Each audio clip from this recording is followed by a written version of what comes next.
यदि मेरो छोरो दोषी करार र दोषी ठहर्छ भने, हत्या र बलात्कारको दुईटै केसमा ठहर्छ भने नेपाल सरकारको दर्शकबिन इनिसा विकको बलात्कारपछि हत्या भएको हो या होइन, अहिले प्रहरीले यसको बारेमा अनुसन्धान गरिरहेको छ।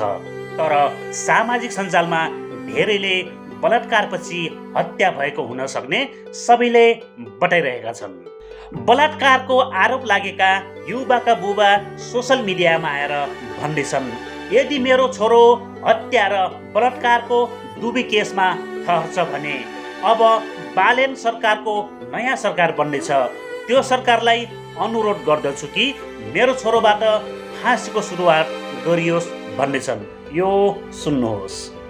नेपाल प्रहरी अनुसन्धानले, नेपालको सिआइबी ब्युरोले, कुनै पनि संस्थाले चाहिँ एउटा ठहर्छ भने मेरो छोरालाई मैले आगामी बन्ने नयाँ सरकारको, बालेन सरकारको जुन नयाँ सरकार बन्दैछ त्यो सरकारलाई अनुरोध गर्दछु कि मेरो छोराबाट फाँसीको स्टार्ट गरियोस्।